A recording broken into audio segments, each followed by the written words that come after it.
Folks, Black Star Network is East. Hold no punches. I'm real revolutionary right now. Support this man, Black Media. He makes sure that our stories are told. Thank you for being the voice of Black America, Roland. Stay black. I love y'all. All momentum we have now, we have to keep this going. The video looks phenomenal. See, this difference between Black Star Network and Black-owned media and something like CNN. You can't be Black-owned media and be scared. It's time to be smart. Bring your eyeballs home. You dig?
September 25th, 2023, coming up on Roland Martin Unfiltered, streaming live on the Black Star Network. The only black woman on North Carolina State Supreme Court, Anita Earls, says she's being targeted for criticizing the court's lack of diversity. She's filed a lawsuit saying the investigation is trying to silence her.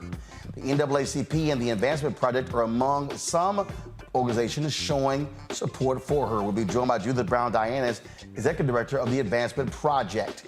Also, it's being called one of the largest retail takeovers in history. We'll break down the Kroger-Albertsons merger and what it means for workers. That conservative columnist, David Brooks of the New York Times, who claimed he spent about $80 on a burger and fries and a drink at an airport in New York area. Well, guess what? That New Jersey eatery, they fired back with a special named after him. The owners are African-American. We'll talk with the owner of 1911 Smoke House BBQ restaurant. Folks, also, we'll talk about that viral video of the young black gymnast in Ireland snubbed during a medal ceremony. Plus, Vice President Kamala Harris and Joe Biden both speak this weekend at the Congressional Black Caucus Foundation, AOC. We'll also have some of what both of them had to say. It's time to bring the funk on Roland Martin Unfiltered on the Black Star Network. Let's go. Whatever the miss, he's on it. Whatever it is, he's got the scoop, the fact, the find. And when it breaks, he's right on time and it's rolling. Best believe he's knowing. Putting it down from sports to news to politics. With entertainment just for kicks, he's rolling. It's on go, y'all. It's Roland Martin, Rolling with Roland now. He's funk, he's fresh, he's real, the best, you know he's Roland Martin now.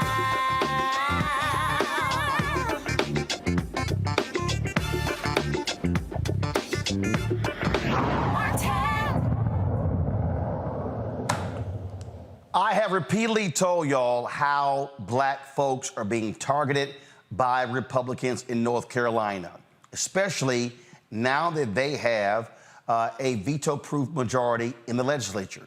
Well, Anita Earls, who sits on the North Carolina Supreme Court, she spoke about diversity and why she supports it.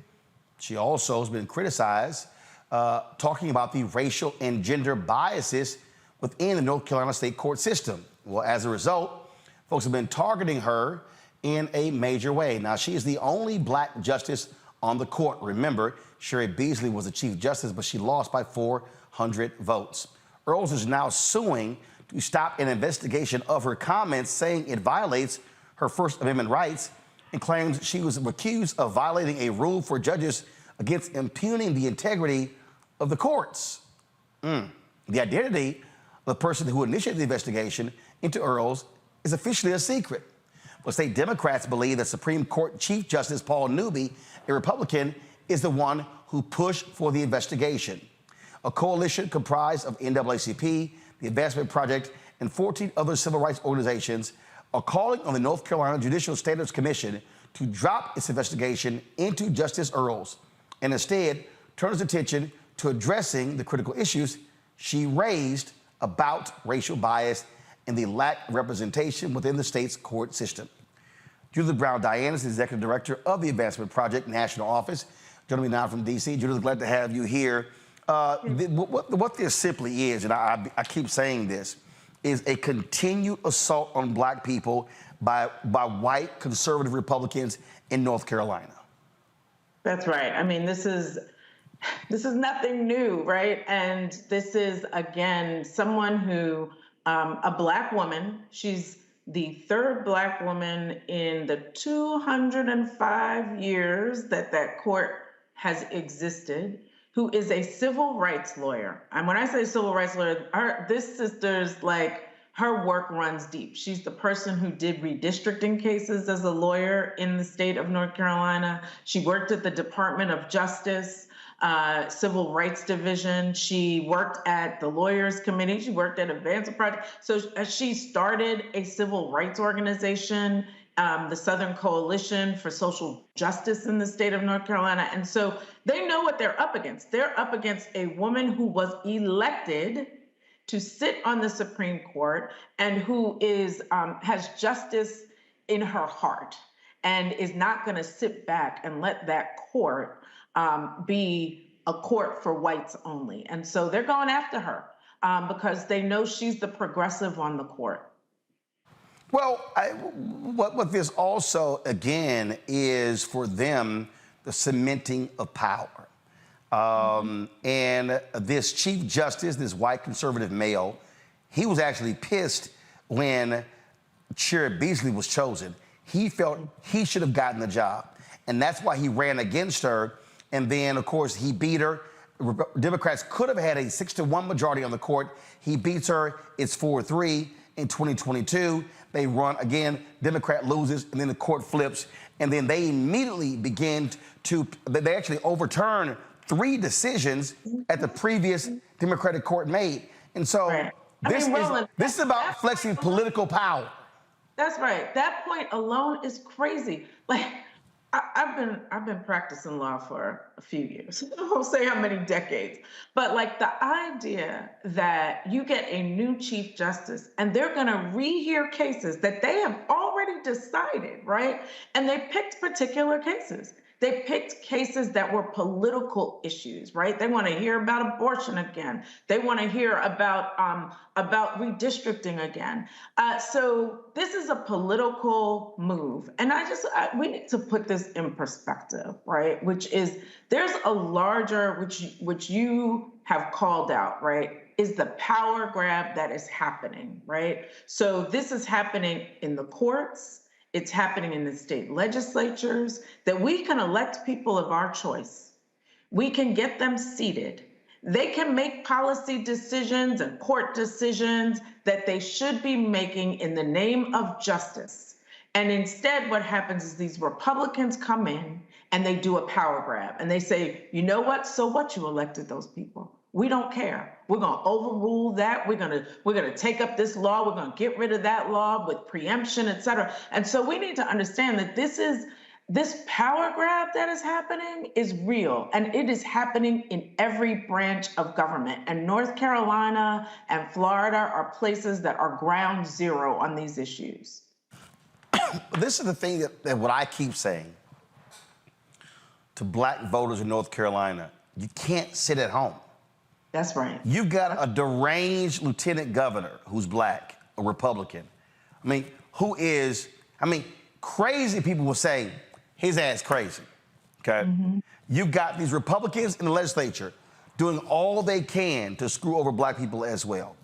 And if you are black in North Carolina, I don't see how you can sit out an election when these people are targeting black people. It's not even covert, it's overt. Right. And we downplay the courts, right? We downplay the elections of judges, right? Because everybody worries about presidential election, congressional elections, but judges matter. All of the issues we care about are going before these courts, and these right-wing courts are getting rid of protections, civil rights protections that we thought we would always have, because we fought for them, we bled for them, we died for them, but they are rolling back the clock and they're using the courts and the state legislatures as their tools. And so we cannot sit back, right? People in North Carolina need to know who Anita Earls is, need to know that she ran, need to know that she won that position, right? And that when the elections come up for Supreme Court justices, you can't sit at home because you only care about who becomes president. You need to be turning out for these elections because judges matter. Well, and also what these people are going to do, remember, they may very well allow racial gerrymandering. This court. Mm-hmm. That's right. I mean, this is right. These cases come before a Supreme Court at the state level. And so they get to lock in, and they're partisan judges. And they decided to go with partisan judges. And so they lock in power for decades. It ain't just 10 years, 5 years, it's decades worth of power when these redistricting cases go before them. And so it's all on the line, folks. You know, like they are coming at us from every branch of government with everything that they can to turn back the clock. And so we have to be vigilant, and we can't sit at home. There's no way. There's no way we should be sitting at home for no election anytime soon. I'm going to bring in my panel right now, Dr. Julian Malvo, President Emerita, been at college also, an economist, joining us from D.C., Dr. Amakongo Dibinga, Senior Professorial Lecturer, School of International Service, American University, Washington, D.C. You know, on that point, Julian, you were there, again, Bennett is there in North Carolina, and listen, black women in North Carolina should be pissed off right now. What they are doing to this sister is shameful because she dared complain about the lack of diversity in the judicial system. Oh my God. Oh, I really hurt some feelings on that one. I mean, this is the continual attack on diversity, equity, inclusion, multiculturalism. How dare you bring these things up? We want to get rid of you. Roland, I tell people often I served time in North Carolina. I love my time at Bennett, but North Carolina is an interesting state. It's not purple. You know, we'd like to think of it as purple, and they have elected some good Democrats, but the Southern conservatism is riddled through the legislature there. Congresswoman Alma Adams was on Bennett's faculty, and when the Republicans took the ledge back from the Democrats, they took that sister and put her like in a closet. She'd had a nice big old, put her in a closet. They decided to divide offices not by seniority, as is usually done, but by some other matrix that nobody could figure out. I'm not surprised at anything that happens in North Carolina, but as you said, every black woman in North Carolina ought to be totally pissed off. And beyond that, any black woman in North Carolina who stays home, there ought to be a reckoning. We cannot afford to stay home. Everything is being decided such slim margins that when you stay home, you're basically giving somebody else your power. This sister on the court was doing a good job. What is the problem? This white boy is just upset because she had the nerve to open her mouth. Well, I'm glad that she's suing for her First Amendment rights because she has a right to her opinion. She didn't go to the legislature and say the court is biased. And what she's saying is that there's an imbalance of power and there's little diversity. Who can argue with that? Amakongo, the thing that I keep trying to say to folk, you can't just sit here and get pissed off and be mad and say stuff on social media. You can't just post all different sort of comments or whatever.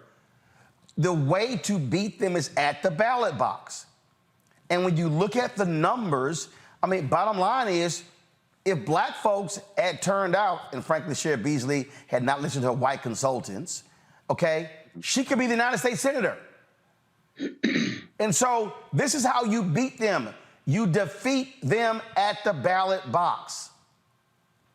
And this is something that you've also always said on your show, is the importance of us not channeling all our funds and resources towards like the DNC, but supporting local organizations on the ground that are doing the work to get this information out. When we see what's happening in North Carolina, as it has been said earlier, this is something that's happening all across the country. And it's happening in the judicial system. It's happening with our legislators as well. Look at what Ron DeSantis did, getting rid of what we're like suspending 20 plus legislators at different levels there. And so when it comes down to it, we have to continue to mobilize. But I think it's also important that we also make sure that we're speaking to what's happening to white folks in North Carolina as well, because in too many instances, we are seeing that they always start with black people. And when they see that other folks are not coalescing around them, they come for other people. That's how in the educational sense in Florida, they lost AP psychology. That's how in Roe v. Wade, they came after black issues. And now it's like, let's go after these rights as well. They never stop. And at what point do people who live in these districts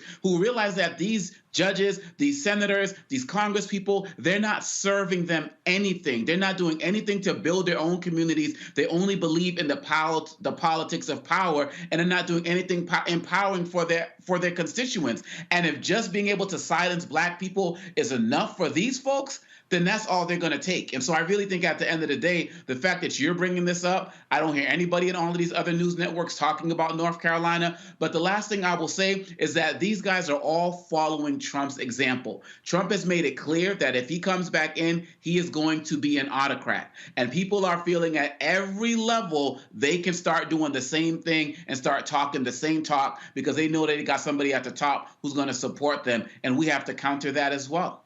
See, this here for me, Judith, and I guess what angers me, and I hear this right now, I hear people going, oh, I'm just not motivated to vote. Are you paying attention? Right. Are you paying attention to North Carolina, to Georgia, to Arkansas, the burning of books, Florida, Mississippi, Texas, what happened in Tennessee? There is no way in hell anybody watching or listening should even utter the phrase, I'm not motivated to vote, when you have a political party that literally has black people in their bull's eye and they are going after everything. That to me is insanity. That's right. Roland, it's all on the line right now. I will say that being a civil rights lawyer for as long as I've been, I actually didn't think that we would get here, right? Like, I actually did not think that the turn back on Roe v. Wade, I knew they were always coming for it, but I didn't think that they'd actually get there, right?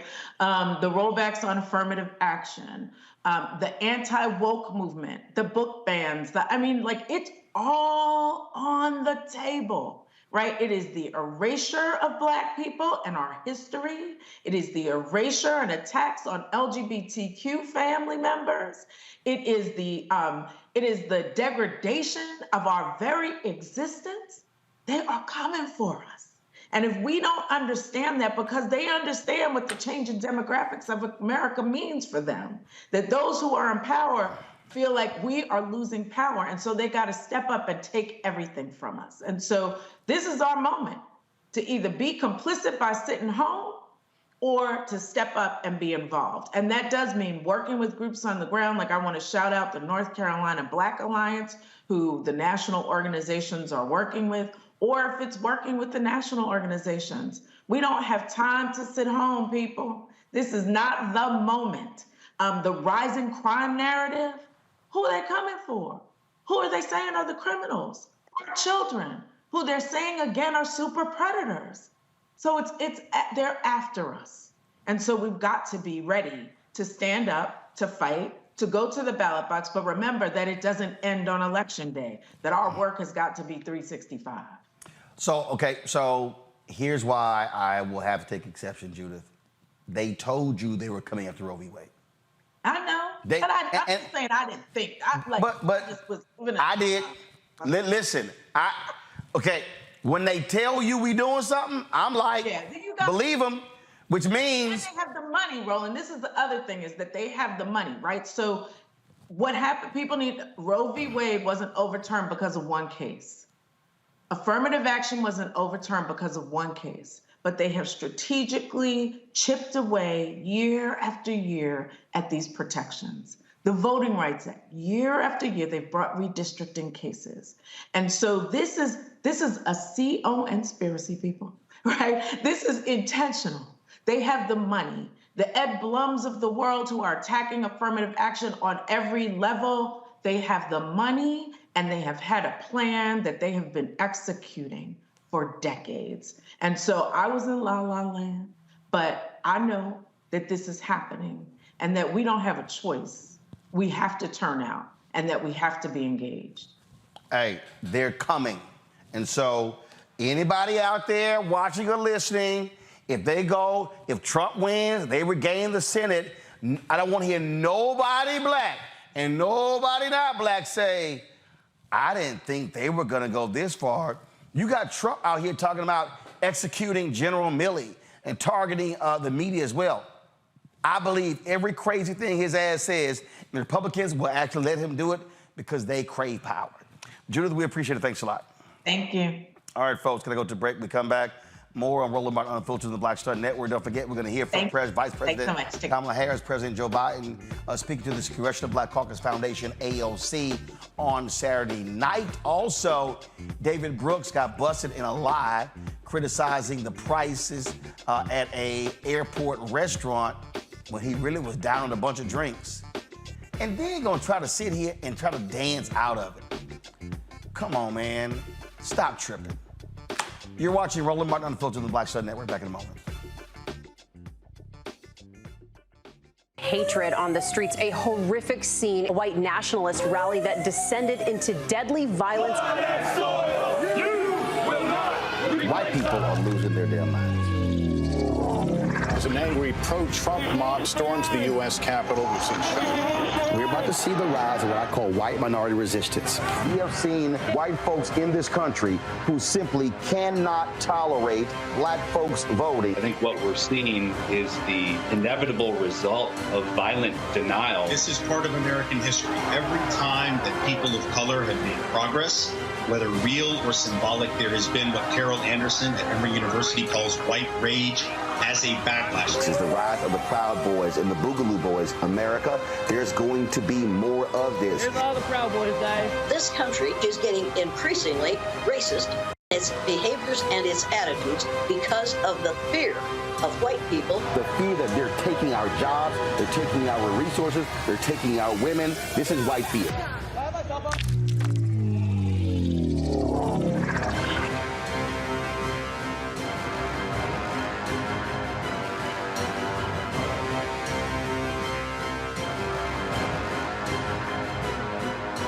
On a next, A Balanced Life with me, Dr. Jackie. Staying balanced is tough enough with the normal day-to-day stuff going on. But what happens when we get the unexpected? It may come crashing down through a bad diagnosis for either you or a loved one. My son, he actually was diagnosed with non-Hodgkin's lymphoma, and it came out of a very challenging time in my life. I had a lot going on with starting a new business. How to cope and even stay balanced when even the walls are crashing in. That's on the next A Balanced Life with me, Dr. Jackie, here at Black Star Network.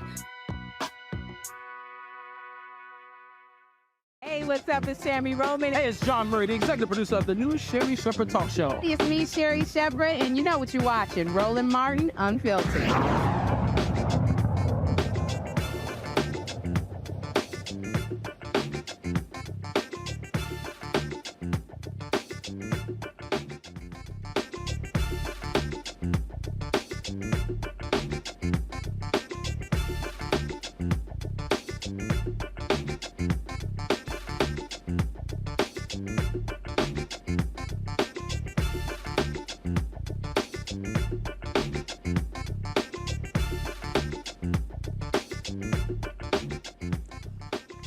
It's been called one of the largest retail mergers in U.S. history. Kroger-Albertsons.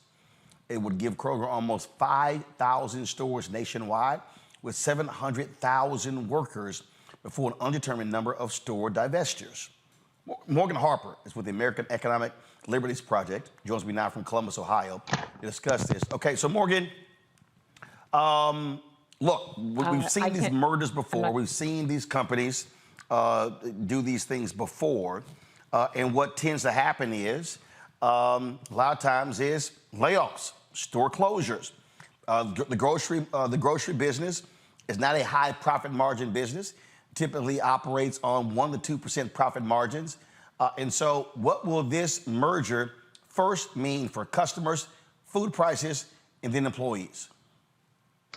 Yeah, well, thanks again for having me. And you're right, you're identifying all these different harms that we anticipate will come from this merger. So one, we've already seen grocery prices, food prices increase a lot since the pandemic with inflation, and having Kroger-Albertson as a merged company have even more market dominance is going to give them the power to increase prices even more. After this merger, they will dominate about 70% of regional grocery markets throughout the country. They'll also employ about 700,000 workers. So that means that there are fewer places for workers to go to try to get alternative jobs if they don't want to work at a Kroger-Albertsons, and they're just going to have to accept whatever wages Kroger's paying. So yeah, it's going to harm us as those who are buying food, which is pretty much everyone. It's going to harm people who work at Kroger's, which is a lot of people, especially where I'm based, in Ohio. And we're going to see it even harder for our independent grocery store owners, small business owners, to compete against this type of giant.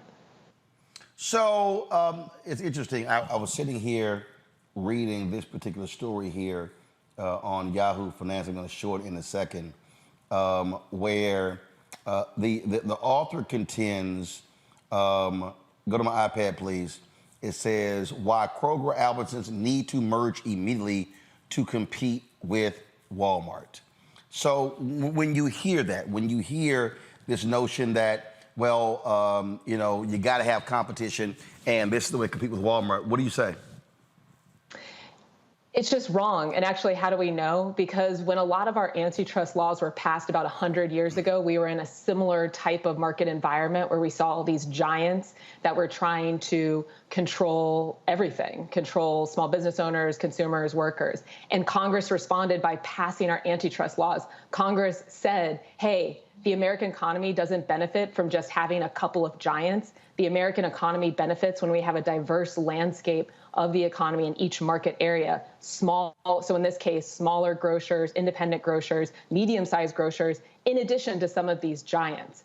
And so, when we're in a situation right now where about 75% of customers are buying groceries from Walmart, who benefits the most from that? Walmart. When we have another giant like Kroger-Albertsons, if this is allowed to go through, who's going to benefit the most? The giants. But what about the rest of us? We need to enforce our antitrust laws. That's why it's so great that we have new leadership in this Biden administration at the Federal Trade Commission that can potentially do what Congress intended in the first place over 100 years and make sure that we have real competition in the market. To that particular point, 7 states have sent letters to the Federal Trade Commission. Go to my iPad. Those 7 states are all Democratic states. Secretaries of State in Colorado, Arizona, Maine, Minnesota, New Mexico, Rhode Island, and Vermont all said they said, quote, we are strongly opposed to this merger and urge you to stop this corporate consolidation that is draining Americans of their hard-earned wages and livelihoods. So, Morgan, with that, how again, putting on a crystal ball, look at a crystal ball, the FTC has been extremely aggressive in blocking mergers. What do you think happens here? Well, one, I do want to note that there's bipartisan support for blocking this merger. So today we saw, Murkowski, a Republican senator from Alaska, who also came out saying that this is not going to benefit the workers and consumers in her state. Republican, right? So this is bipartisan. And, like I said, there's new leadership at the Federal Trade Commission that is doing what Congress intended, actually enforcing laws. I think that the Federal Trade Commission probably learned a lot from a similar situation in 2015 where Albertsons was merging with Safeway. They approved that. They had these promises from the companies that they weren't going to close stores, that it was going to keep prices low, that it was going to benefit workers. And we know that none of those things happened. And that's why we're seeing something like the UFCW, the international union that represents a lot of Kroger employees and Albertsons employees, saying, hell no, Federal Trade Commission, block this. So I anticipate that we'll probably see a different course of action than we saw in 2015 under this new leadership with Chair Lina Khan. And at the best, all we can do is hope and see, but that's the right thing to do. That would be aligning with congressional intent here to maintain competition in the grocery market. All right, then, Morgan. Harper, we thank you very much. Thanks for having me. The thing here on Macongo is when we talk about Wall Street, these are different companies. Look, they're always talking about scale. Get bigger to be able to compete. But what often happens is, despite all the promises, if you're one of those people who are working there, it don't necessarily end up well for you when layoffs come, because what happens? When these mergers take place, they take on more debt, and in order to service that debt, they got to cut. Well, what's the highest cost for any company? Labor. Yep. And I think really at the end of the day, the members of the union who Ms. Harper spoke about, they need to start getting their ducks in a row right now. You see Biden, going to the picket line tomorrow with the auto workers and the like. there shouldn't be any group, any organization in this country, any group of labor in this country that feels like people are not coming for them. And kind of going off to our last segment, I think some of these guys, these corporate guys are emboldened. They may think Trump's going to get back in power and be as anti-union as he was before, and they can kind of start getting away with this because maybe new leadership's going to come in. But for the people who are on the ground, the workers, we hoping that the FTC comes through for them, but you can't wait for that. Because even as it stands right now, they already feel like, I'm sure, in a position that they're not getting the respect that they deserve. Otherwise, this type of merger wouldn't even be happening. And so we know what's going to happen. We know there's going to be the layoffs, the store closures, everything that was just mentioned. Those workers need to start organizing now. Because even if the FTC blocks this, we all know these companies, they do not give up. They will find some other way, some other type of proposal, stay within the margins of what the FTC maybe suggests happens. They are going to do everything possible to try to make this merger happen one way or the other. And so the labor, they got to get organized. They got to start now. Julian, from an economic standpoint, how do these mergers tend to work out for workers and consumers? Well, you said it earlier. Basically, costs are going to go up. They're spending a lot of money to basically, quote, merge. They're spending a lot of money. They're going to have to borrow some of it. If they borrow some of it, they're going to have to cut other costs. And those costs are going to be workers. In addition, what we've already seen in this past year really is costs of food going up. People spending more money for food. They'll spend even more if this merger is allowed to go through. The reason why the Federal Trade Commission has an interest in how capital is organized is because they're creating a near monopoly. And they've cut out how they explain why. They want to compete with Walmart. Well, they're not going to have the volume of Walmart, but what they're going to be able to do is, as Sister just said, they're going to be able to knock out a lot of small grocery stores. They will probably close some grocery stores. Workers are going to be much worse off, but consumers are the ones who are going to be the most worse off, because when you go to pay for your groceries and you find you're paying 4, 5, 10% more, that hits you where you live. Wages have been stagnant since the 70s, going up a little bit here and a little bit there. This is a very bad move. I don't even know how it's gotten to be this far. But as Sister said, the FTC has new leadership. That new leadership is not likely to let this go through. The previous FTC was, of course, Rump appointed, and their interests are predatory capitalism. So this is a bad move, and we need to. I'm glad that these legislators or secretaries of state in 7 states have written to say stop it, but there have to be more. And what we have to see is a bipartisan pushback on this, because Republicans and Democrats both buy groceries. And so if you care about your constituents, you have to look at this. But, too many of these folks, they don't care about their constituents. They care about themselves. They're amassing power basically sector by sector by sector in the judiciary, in the legislature, and in corporate governance and corporate organization. This is, again, I repeat myself, this is a very bad idea. All right. All right, hold tight 1 second. We come back. Another bad idea, shutting the federal government down, but Republicans are hell-bent on doing that. We'll discuss that and what it means for African Americans. Plus, Vice President Kamala Harris, President Joe Biden both speak to the Congressional Black Caucus Foundation, ALC. We'll show you some of what both of them had to say about what they have done for Black America. That is next on Roland Martin Unfiltered on the Black Star Network. Watching on YouTube, hit the like button right now, folks. Critically important. It impacts the algorithm, so please do so. Also, support our Bring the Funk fan club. Your dollars make it possible for us to do what we do. Send your check and money order to P.O. Box 57196, Washington, D.C., 20037-0196. Cash App, $RM Unfiltered. PayPal, R Martin Unfiltered. Venmo is RM Unfiltered. Zale, Roland at RolandSMartin.com, Roland at RolandMartinUnfiltered.com. Be sure to get a copy of my book, White Fear, How the Browning of America is Making White Folks Lose Their Minds, available at bookstores nationwide. Plus, download the Black Star Network app, Apple phone, Android phone, Apple TV, Android TV, Roku, Amazon Fire TV, Xbox One, Samsung Smart TV. We'll be right back. On the next Get Wealthy with me, Deborah Owens, America's Wealth Coach, Less than 5% of the top executive positions in corporate America are held by women of color. We know it's not because of talent. A recent study says that it's microaggressions, unconscious bias, and limited opportunities being offered to women of color.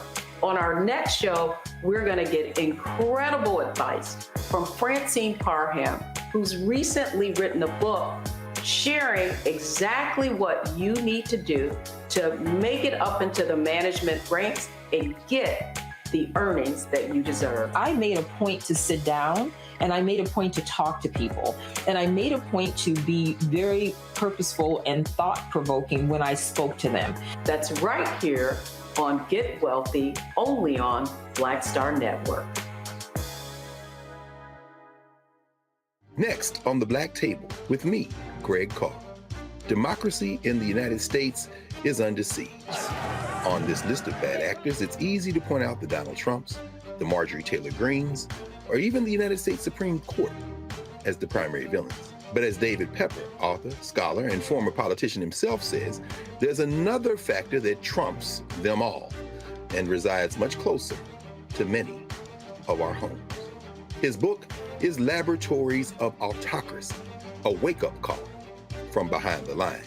So these state houses get hijacked by the far right, then they gerrymander, they suppress the opposition, and that allows them to legislate in a way that doesn't reflect the people of that state. David Pepper joins us on the next Black Table, here on the Black Star Network. Hey, what's up, y'all? I'm Devon Frank. I'm Dr. Robin B., pharmacist and fitness coach, and you're watching Roland Martin Unfiltered.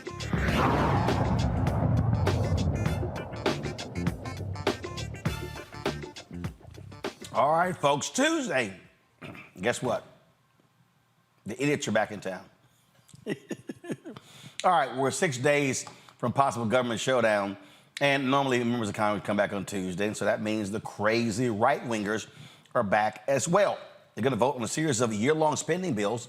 However, federal departments and agencies have begun plans to bring non-essential functions to a halt. If it fails to pass a short-term spending bill, nearly 4 million federal employees will feel the effects immediately. Essential workers will remain on the job, but others will be furloughed until the shutdown is over. None will be paid during the impasse. With government funding slated to run out in 6 days, the leaders of a bipartisan House caucus said all options are on the table to avert a looming shutdown. Here's Senate Majority Leader Chuck Schumer. Well, I've never seen a group that is as hell-bent on a shutdown as these crazy MAGA Republicans, that small group. But I am still hopeful. I am still optimistic that once the Senate acts in a bipartisan, adult, mature, and way that cares about the American people and what they'd be through, that maybe the House will follow our example. I know that Leader Jeffries, the Democratic leader, is ready to work with Speaker McCarthy. Speaker McCarthy just has to realize that following these hard right people is like following people over a cliff. You said you think the speaker should work with Democrats, but you know the politics over there. If he does that, he's going to face a vote to try to push him out of the speakership. Are you at all cognizant of that? Are you concerned about what could come next if he is pushed out? Well, you know, the bottom line is that these guys have threatened, and finally they came to their senses when it came to the debt ceiling. The bipartisan bill passed both houses, and it worked to the benefit of America. I think he's got to eyeball them and saying, I cannot go along with you. Don't you dare shut down the government. And I think he'd have the support of the overwhelming majority of Republicans in his caucus if he did that. The people who push for a shutdown and say, unless you do it my way, I'm going to shut down the government, almost always lose and lose politically. Well, then, of course, you've got House Democrats, progressives who are very clear about how inept Kevin McCarthy is as House Speaker. Listen to this. But instead of trying to get to resolution, instead of sticking to the deal that Speaker McCarthy himself made with President Biden around funding levels for the government spending, McCarthy has handed his gavel to Marjorie Taylor Greene and the extremists in his party. He has 10 days to pass a clean continuing resolution to keep the government funded. But guess what he's doing instead? He is wasting time on political stunts, throwing out a baseless, absurd impeachment inquiry of President Biden like a shiny new object that he hopes will save his position as Speaker of the House and will distract you from the fact that Republicans have been unable to pass 11 out of the 12 spending bills, their own spending bills that they drafted with the majority, and they have been unable to pass those. But instead of trying to get to resolution, It sounds to me like some people who can't get their act together. What we're looking at here, and again, what we're talking about here are not a lot of people, Julian. I mean, that's important people to understand. We're not talking about a lot of people. In fact, it's these hard right conservatives who, and about 20 of them, who are holding all of this up. President Joe Biden today, when he spoke to the media, he met with HBCU presidents today in the Roosevelt Room, and this is him talking about the looming government shutdown. Well, anyway, in the meantime, I want to say a word about those in Congress who are willing to shut down the government. Just a few months ago, the Speaker of the House and I agreed to spending levels for the government. We were up right to the very edge, almost reneged on our debt, and that we're going to fund essential priorities and still cut the deficit by $1 trillion over the next decade. Now, a small group of extreme House Republicans, they don't want to live up to that deal, and everyone in America could be faced with paying the price for that. They're changing it. We made a deal. We shook hands. We said, this is what we're going to do, and now they're reneging on the deal, which is not much of a surprise these days. And the black community in particular is going to suffer if that occurs. For example, shutdown is going to risk nutrition assistance to nearly 7 million moms and children. It's going to disproportionately affect black families. The Department of Housing and Urban Development will have to stop nearly all of its enforcement work fighting housing discrimination. EPA would have to stop its important work bringing environmental justice in frontline and fence line communities because most of the inspections and hazardous waste sites and chemical facilities would come to a halt. Historic work we're doing to increase the share of federal contract dollars going to small disadvantaged businesses would be disrupted. Funding the government is one of the most basic fundamental responsibilities of the Congress, and if the Republicans in the House don't start doing the job, we should stop electing them. Now, Look, Julian, you're dealing with, again, a bunch of crazed, deranged Republicans on the House side. They can't keep their caucus straight. So if I'm Democrats, I let them screw it all up and blame them every day of the week. Well, Roland, I think we'll do that. But the fact is that if government closes, as the president has said, as we all know, our people, black people, will face a disproportionate burden. Basically, 18.2% of federal workers are African American. And so closed government, black folks suffer. The brother from, I forget the name of the union, but he was on one of the networks this morning talking about how people are going to be hurt. And the fact that federal salaries are, people think federal government workers make a lot of money. They don't. And so many of these folks, missing one paycheck could be catastrophic. Missing one paycheck could mean any number of things regarding eviction and car repossession, because there's so many people who are living on the edge. I mean, there was a recent Federal Reserve study that said that most people had less than $400 in savings. So you don't get your paycheck from which you pay your rent, your car note, et cetera, your utilities. You're skating on the edge. Now, probably, but not certainly, if they close government, it'll reopen within a week to 10 days, 2 weeks. But those folks, and people will get their money. They usually pay people when they're out, but they'll get their money on a delayed basis. Landlord gonna wait that long? Not necessarily. This is very problematic. And, Marjorie Taylor Greene and Matt Gaetz and these, you were very kind in calling them deranged. I mean, there are probably some more appropriate words that basically, insanity, delusionism. It's really crazy because guess what? They can take McCarthy's gavel if they want to. Then what they're going to do, have another 15 votes to try to get a new speaker? Because there's no obvious candidate for speaker. We are sitting inside of a situation where the Republicans, again, we talked about it early in this program. They're just grabbing power. Why? Because they want it. And nobody is prepared or willing to tell them there are no reasonable Republicans, or there are a few, but I mean, stop it, y'all. Just stop it. I mean, and if McCarthy has to go to the Democrats, yes, he should. And they want to take his gavel, let him take it. Then what they gonna do? McConaughey? Look, we've called them all a bunch of names. At the end of the day, these guys, they are nihilists. They want to destroy the system in every way, shape, or form. And it's not just those in the House. You got people, Sean Hannity, talking on Fox, talking about, oh, the shutdown's going to be fine. It won't be a big deal. People will still get paid, sitting there completely lying to the American people. This is what they want. Matt Gaetz is out there just trying to become famous by any means necessary. And so he's going to push something like this. Look, Mitch McConnell said it. Every time there's a shutdown, Republicans never come out on the right side of this in terms of how they look, in terms of how they're perceived. They had a government shutdown under the Trump administration where the Republicans ran everything. So if this is going to happen under them, why wouldn't it happen right now? And so really at the end of the day, we have to understand that one of the biggest challenges that we have to understand is that even if the shutdown was averted, Roland, the anxiety that it creates for families, the anxiety about, whether it's going to happen this week, whether it's going to happen 2 months down the line, always kicking the can down the line, even that alone is enough to break people. And Dr. Malveau's talking about regular expenses. What's going to start happening next month? Student loans are going to start having to be repaid for many people. So it's one thing after another. And if we don't get this under wraps now by isolating these guys, McCarthy's going to have to do what he has to do. And some people say, well, if McCarthy goes, we got to worry about who's coming up after them. We got to worry about now. And we got to worry about finally, having these representatives, Republicans finally take a stand against these extremists and really doing what is necessary. But I'm telling you, Roland, these guys want the destruction. Look at what they're doing with Tuberville and the military.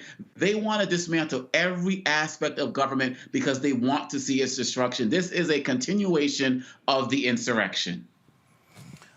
Indeed it is, but this is sort of how they operate and what they're involved in, and they're not going to stop. So that's what we generally expect from them. All right, folks, going to a quick break. We come back. This video has gone viral, showing a little black girl waiting to get her medal. Never gets it. White woman just walks right past her if she doesn't exist. It's caused a significant reaction on social media. We'll tell you about all of that next on Roland Martin Unfiltered on the Black Star Network. All change is not growth. Right. But thoughtful change is real good fertilizer. And that's what has been so beneficial to us. But you also were not afraid of the pivot. Well, and I'm a black woman in business. Come on, I don't care how I dress up. I don't care who I'm speaking with. I don't care what part of the world I am in. I still am a black woman in business. Being afraid of the pivot, being fearful of change is not what got me here. Respectful of change, respectful of pivot, yeah. Fearful, no, no.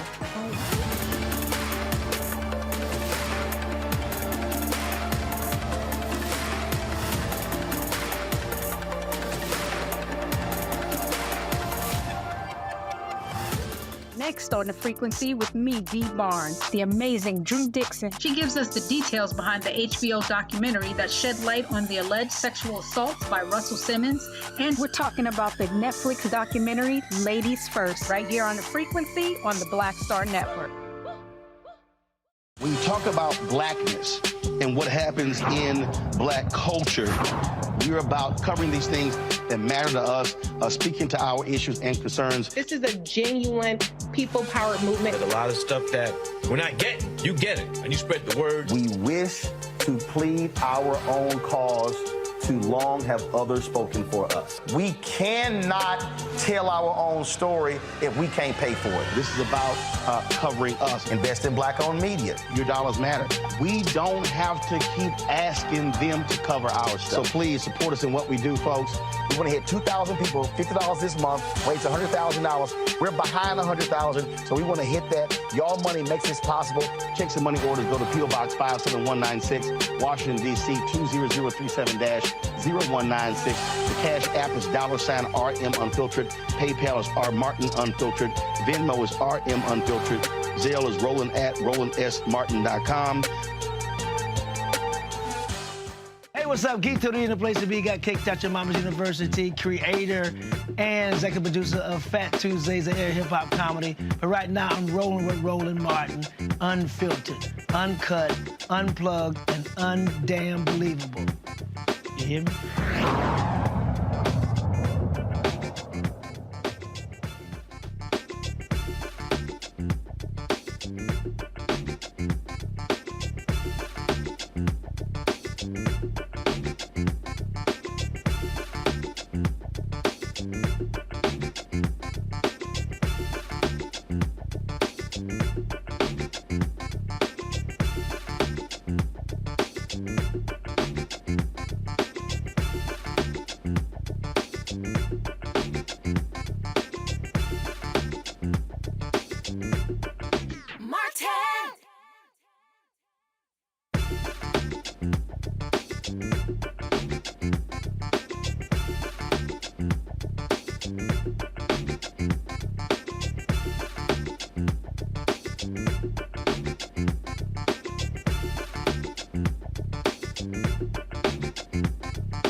A video from last year showing a black gymnast just completely being ignored by a white woman in Ireland that's been circulating across social media. Here's the video right here. Now you see this video, and so she's awarded these medals. She just straight walked past the black girl. Like you see, the first 4 white girls got medals. The first 4 white girls got medals. The black girl was like, okay. So they skip the black girl and go to the next white girl, the next white girl, then the next white girl, the next white girl. Then she goes, oh, I don't have enough medals. So let me go get another medal for the next white girl. The black girl is looking like, and you see, and it just goes on and on and on. That young black girl never got a medal. This took place in March of 2022. And there was a competition there that, again, just showed, like the black girl's looking like, okay, what, like, okay, is anybody gonna get me my medal? And you see it, they taking pictures of other girls and everything like that. Well, Olympic champion Simone Biles condemned the incident and last year reached out to the young athlete. And she sent her a personal video. Gymnastics Ireland says they issued a public apology for the incident after the girl's parents said the alleged snub was due to racism. Now, here's part of what the Irish sporting body had to say about the resurfaced video. Quote, we are aware of a video that's been posted on social media relating to an incident that took place over 18 months ago at a Gym Start event in March 2022, for which we received a complaint from the parents of one of our members. Subsequently, both parties agreed to intermediation, which was independently facilitated by Sports Dispute Solutions Ireland as per our policy procedure, which led to a resolution agreed to by both parties in August 2023. According to reports, the young girl's mother said they have not received a genuine apology. Gymnastics Ireland says the woman handing out the medals is no longer a member of a sporting body after she chose not to renew her membership. I mean, this right here is just blatant racism. And the parents of the young girl are upset because this thing is now blown up. They've said Gymnastics Ireland should get this video removed because they don't want blowback to them, death threats to them for calling these folks out. You know, it's blatant racism, and beyond that, the response was so tepid that it's not even funny. And the fact that this happened, what was there to mediate? I mean, they didn't give the girl the medal. There's no need for mediation.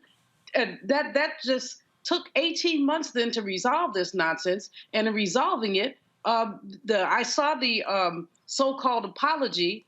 It was sent not to the young lady, not to her parents, but to whom it may concern. Excuse me? That's really an apology? I mean, this... No. That was the initial statement. But then they actually released, because again, they've been getting their asses lit up. They actually released a public apology. Go to my iPad. So this dropped today.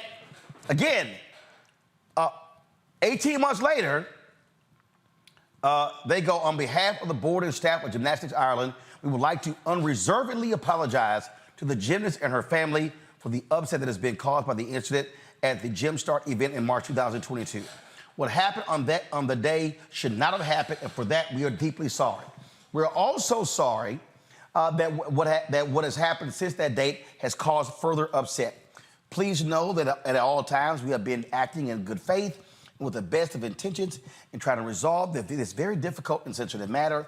We offered an in-person apology after the incident as we believe this was the best approach. Subsequently, we felt mediation was the best way forward. We know now we need to do more. We are committed to ensuring nothing like this will happen again. We appointed an independent expert to review our policies and procedures earlier this year, and a series of recommendations have resulted, which we are fully committed to implementing so that this does not ever happen again. We would also like to engage with the gymnast family and Sport Against Racism Ireland to listen to any suggestions they have as to how our procedures can be improved in this regard. We're happy to see that the gymnast continues to participate in Gymnastics Ireland events, and we look forward to welcoming her back to our future events also.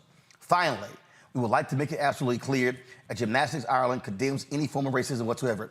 This is how you fix this, Julian. Hand out the damn medals. Yeah. I mean, you walk by the girl, and you can see it in her face. She's wondering, and what happened? You know, this is a child. This is a young person. This is such a it's just ridiculous. The woman who's handing the medals ought to be fired. Now, in one of the news stories I saw, they said it was nothing personal. It was inadvertent. How you inadvertently walk over the only black child who's standing there and look at her little face? I mean, it's ridiculous. You know what? Hold up. Listen to this here. Let's take black out. How you got by 15 girls lined up and you go 1, 2, 3, 4, skip, 6, 7, 8, 9, 10, 11, 12, 13, 14. That was very clear. You don't accidentally skip 4 to 6. No, as I said, the woman needs to be fired. She should not be involved in, what do they call, Sports Ireland? Forget her membership. Congo, be banned for life. Hello. Yeah, and they try to say, well, she didn't renew her membership, so she's no longer a part of the organization. So basically, we wash your hands as it relates to her. But no, there's other sanctions and things I'm sure that she could suffer. Again, we go back to the fact this is March 2022.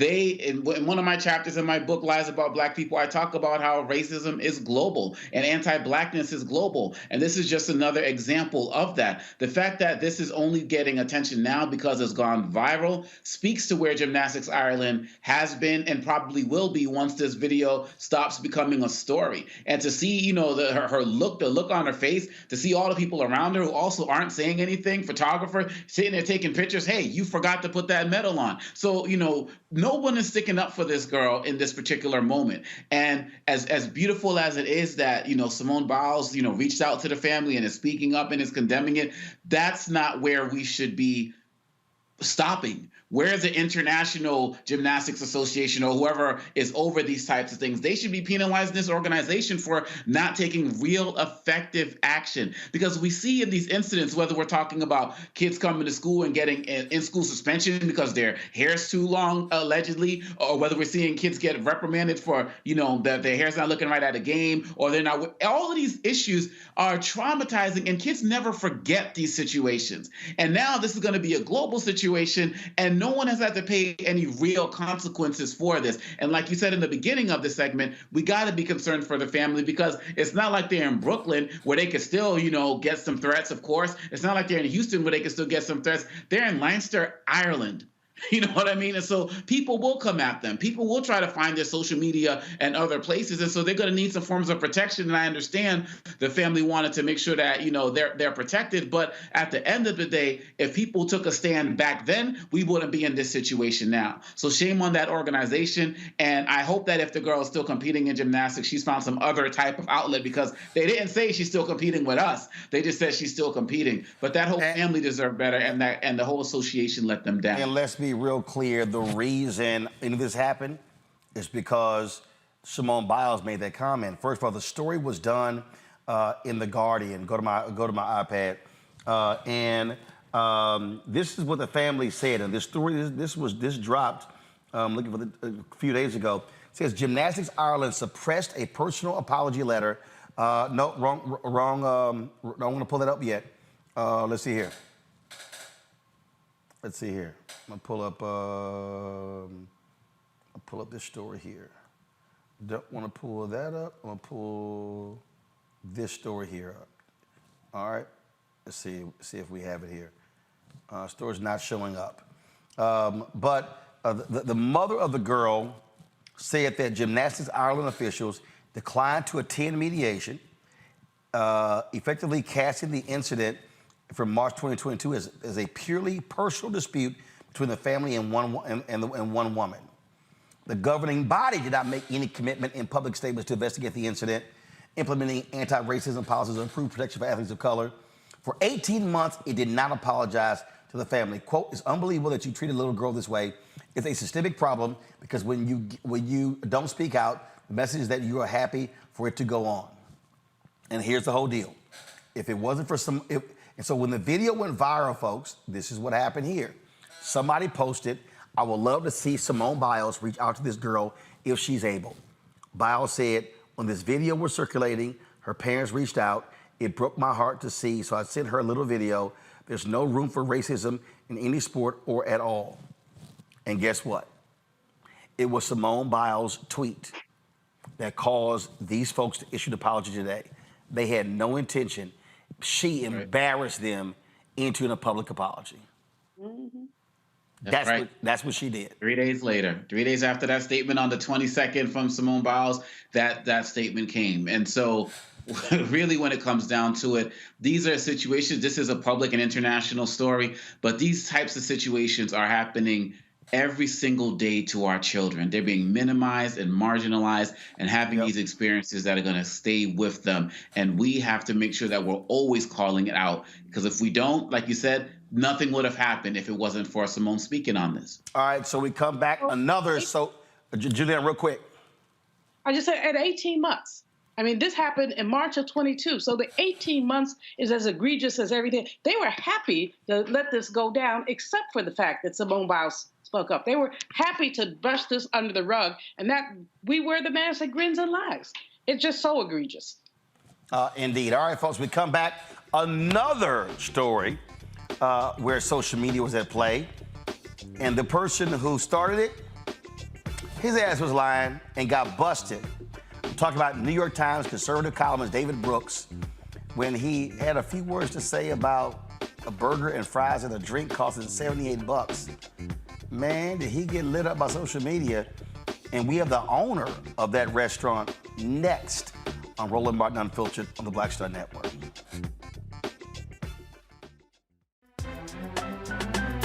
I'm Faraji Muhammad, live from LA.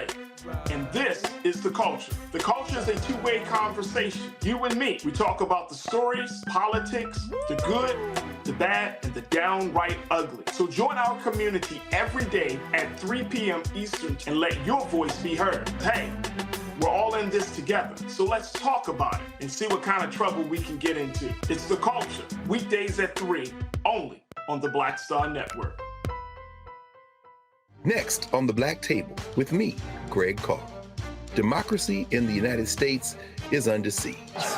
On this list of bad actors, it's easy to point out the Donald Trumps, the Marjorie Taylor Greens, or even the United States Supreme Court as the primary villains. But as David Pepper, author, scholar, and former politician himself says, there's another factor that trumps them all and resides much closer to many of our homes. His book is Laboratories of Autocracy, a wake-up call from behind the lines. So these state houses get hijacked by the far right, then they gerrymander, they suppress the opposition, and that allows them to legislate in a way that doesn't reflect the people of that state. David Pepper joins us on the next Black Table, here on the Black Star Network. On a next, A Balanced Life with me, Dr. Jackie. Staying balanced is tough enough with the normal day-to-day stuff going on. But what happens when we get the unexpected? It may come crashing down through a bad diagnosis for either you or a loved one. My son, he actually was diagnosed with non-Hodgkin's lymphoma, and it came at a very challenging time in my life. I had a lot going on with starting a new business. How to cope and even stay balanced when even the walls are crashing in. That's on the next A Balanced Life with me, Dr. Jackie, here at Black Star Network.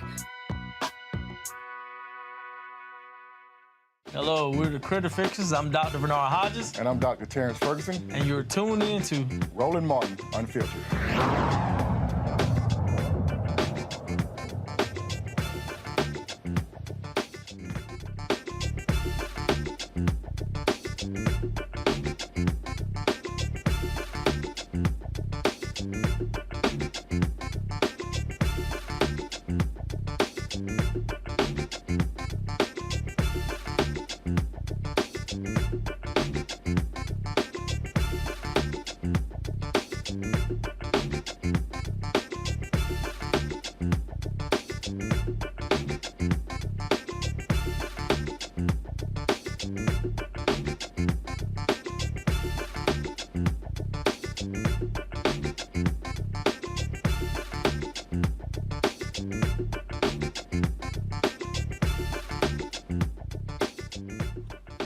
All right, folks. 4 days ago, David Brooks, the conservative columnist for the New York Times, posted on social media this. So he claimed that he was sitting in, this is what he said, this meal just cost me $78 at Newark Airport. This is why Americans think the economy is terrible. And what you see is a burger, fries, and a drink. Well, things didn't go well from there because folks immediately posted on social media that if you order a burger and fries, it's gonna cost you $17. And so clearly the other 61 had to be alcohol. Looks like homie had more than one drink. Yeah, y'all, that's what happened. Now, the restaurant owners responded to David Brooks by saying, looks like someone was knocking back some serious drinks. Bar tab was almost 80%, and he's complaining about the cost of his meal. Keep drinking, buddy. We get paid off everything. And they didn't stop there. They created a cheeky blue plate special in David's honor. It is called the D. Brooks Special at 1911 Smoke House BBQ, which includes burgers, fries, and a double shot of whiskey for $17.78. Maurice Hallett, the owner of 1911 Smokehouse BBQ, joins us right now. Maurice, glad to have you here. Now, David Brooks was asked about this on, I think it was a show on PBS over the weekend. It was a Friday or Saturday. And he addressed this, and I got to go ahead and play it. because even I find this to be utterly laughable, what he had to say. So let me get this lined up right now. Then, so here we go. And we can put this up on screen. So here's David being asked about this post. Go. David, before we go, I want to ask you about this tweet that you put out this week where, and we can put this up on screen, you posted this tweet that showed dinner that you were having at an airport and that it cost $78. And you wrote, "This is why the American people think the economy is terrible." You got roughed up a little bit online about this, but I'm just curious more about what you were trying to convey with that. Yeah, well, first it started out hatched in my mind as a joke, because if you looked at what I was eating, it was bourbon and a very fattening hamburger and fries. So it's delicious dinner. I can't afford to make bad lifestyle choices. But the problem with the tweet, which I wrote so stupidly, was that it made it seem like I was oblivious to something that is blindingly obvious, that an upper middle class journalist having a bourbon at an airport is a lot different than a family living paycheck to paycheck. And when I'm getting sticker shock, it's like an inconvenience. When they're getting sticker shock, it's a disaster. And so I was insensitive. I screwed up. I should not have written that tweet. I probably should not write any tweets. But that's advice we should all be taking. But I made a mistake, and it was stupid. But the one point that is maybe can be drawn, if anything can be drawn, was you can experience inflation as a chart with downward slope. Inflation's coming down, but the way we experience inflation day to day is as that moment of sticker shock. You're in the grocery store, you're at the gas station, and suddenly costs something way more than you anticipated. And for people who are less fortunate than I am, that is a disaster. And so we have to understand why we say inflation's coming down, but for people living and seeing those sticker shock moments, it doesn't feel that way. David.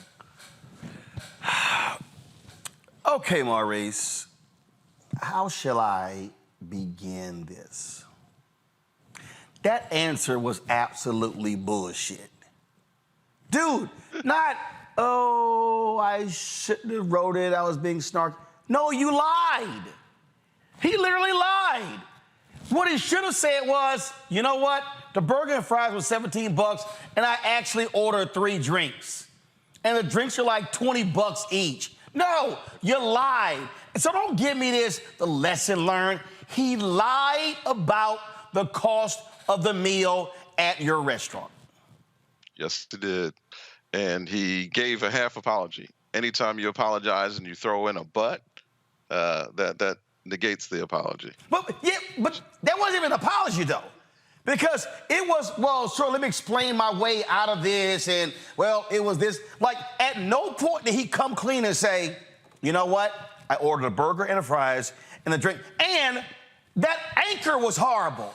The anchor's, you kind of got roughed up a little bit. No. See, this is my problem with these people in D.C. And this is my problem when Trump came in. They don't want to use the word, dude, why don't you lie? Yeah. Why don't you lie? I would have said, David, how many drinks did you order? Never asked that. As somebody that enjoys bourbons at the airport, I appreciate that he at least came out and said that he had a few bourbons when he was there.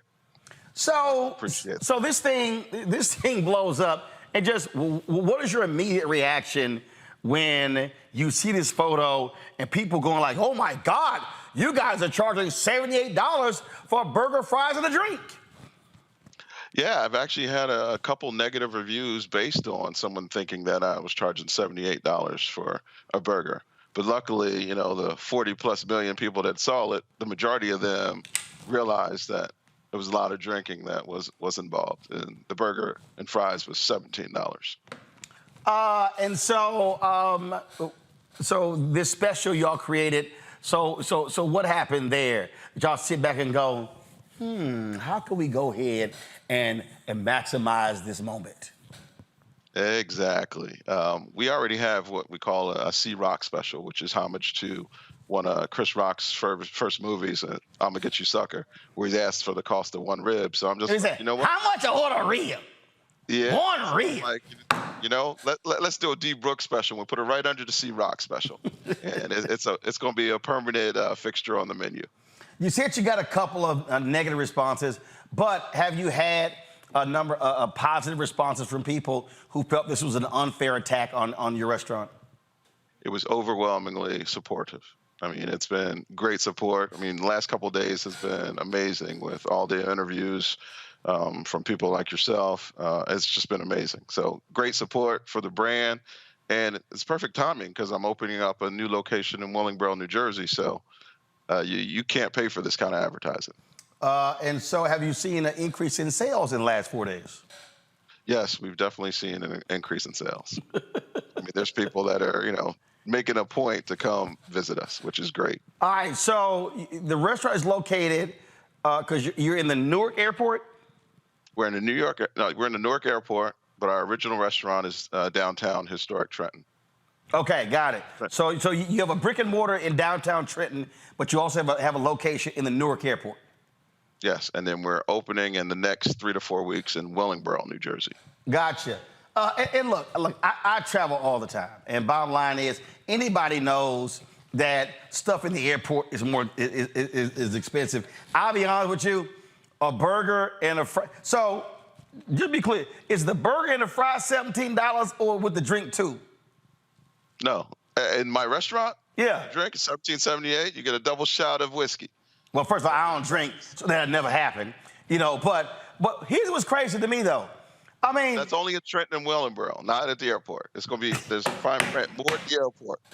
Oh hell yeah, it's going to be more at the airport. I mean, the reason I was laughing because look, what kills me is when you going to the airport and they trying to charge you $6 for a bottle of water, and you looking like, y'all seriously? So when he's complaining, anybody who flies knows what's going to cost more at the airport.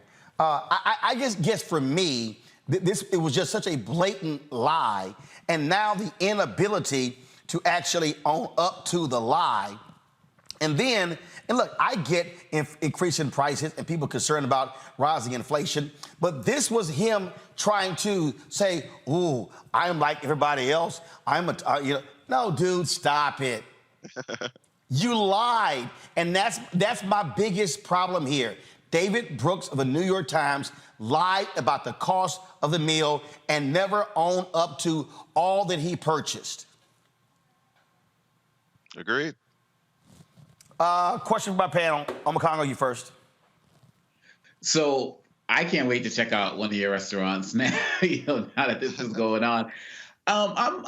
Do you have any concern that, how everything is just heightened nowadays, that people are going to try to figure out some ways to add this to some form of, culture wars type thing, and it'll go a little bit beyond bad reviews to people maybe trying to protest in front of your restaurant because these guys are just looking for some type of random cause to get attached to get some type of quote unquote anti-woke attention? I am not really worried about it because, as you can see, with me going, back at him when I saw his tweet, hey, I'm going to defend my baby. My brand is my baby, so we're going to defend it. And as you see, we got a lot of support. So it was surprising to me how much support we got, and it's nice to see the, 30, 40 million people that are happy to get behind and support small businesses, especially small Black businesses. No. Julian? My brother, first of all, I'm proud of you. I want to be able to come to one of your restaurants as well. I don't frequent Jersey very often, but I'm going to make it a point to get by there, to get one of those specials or other. Number two, Brooks said he didn't know why he sent it. I'm going to tell you why he sent it, the tweet. Because his behind was drunk. He had 3 doubles, and he had too much to drink. And he was grousing with himself about his $78, which if he had just got a burger, he would have got out of there with, and a nice tip, he would have got out of there with $23. So, he let his liquor do his talking for him, and he ought to be ashamed. But right on to you. Question about your new restaurant. How you're doing so well that you've expanded to a 3rd location. What's going to make the 3rd one different from 1 and 2? Well, the 3rd one is, like I said, it's in Willingboro, New Jersey. It's a standalone restaurant. It solves all the problems I had from my first restaurant, which is I have limited parking. It's a smaller location. So this one is, own parking. I have a drive-through, large space, and it's going to be amazing. The town is already rallying around us. They're waiting for us to come. And then advertisement like this is just helping let everybody know that we're coming. Congratulations. Question for you. 1911 Smoke House BBQ. Where did the name come from? Yeah, that's the founding of my fraternity. I see your fraternity on your shirt. I wore my logo shirt, but I guess I should have wore my Kappa. Hell no. You were right to wear that damn shirt. You come here with that Kappa shirt, it would have been a problem. Yeah, so I'm one of those OK noobs from Lehigh University. Yeah, okay, well, okay, all right. Well, Scott Bolden was here. He'll be happy. Because normally when we have business owners who are doing great things, 9.8 out of 10 times they alphas.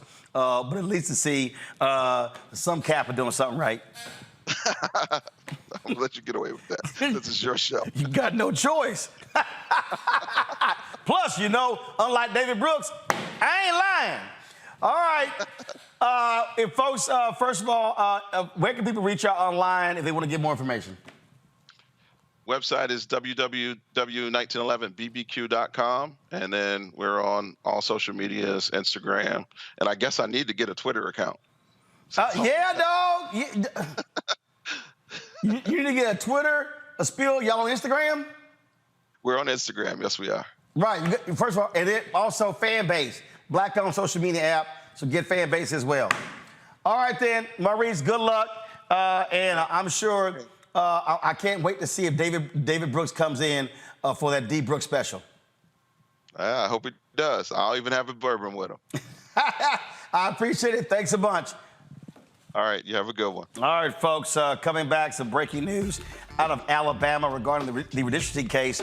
Also, we'll hear from Vice President Kamala Harris, President Joe Biden, who both spoke at CBCF ALC on Saturday night. You're watching Roland Martin Unfiltered on the Black Star Network. Be sure to support us in what we do. Folks, join our Bring the Fuck fan club. So your chicken money order to P.O. Box 57196, Washington, D.C. 20037-0196. Cash App, $RM Unfiltered. PayPal, R Martin Unfiltered. Venmo is RM Unfiltered. Zelle, Roland at RolandSMartin.com. Roland at RolandMartinUnfiltered.com. And also, of course, download the Black Star Network app, Apple phone, Android phone, Apple TV, Android TV, Roku, Amazon Fire TV, Xbox One, Samsung Smart TV. Buy my book, White Fear, How the Browning of America is Making White Folks Lose Their Minds. Available at bookstores nationwide. Download the audio version on Audible. I'll be right back. On the next Get Wealthy with me, Deborah Owens, America's Wealth Coach, less than 5% of the top executive positions in corporate America are held by women of color. We know it's not because of talent. A recent study says that it's microaggressions, unconscious bias, and limited opportunities being offered to women of color. On our next show, we're going to get incredible advice from Francine Parham, who's recently written a book sharing exactly what you need to do to make it up into the management ranks and get the earnings that you deserve. I made a point to sit down and I made a point to talk to people. And I made a point to be very purposeful and thought-provoking when I spoke to them. That's right here on Get Wealthy, only on Black Star Network.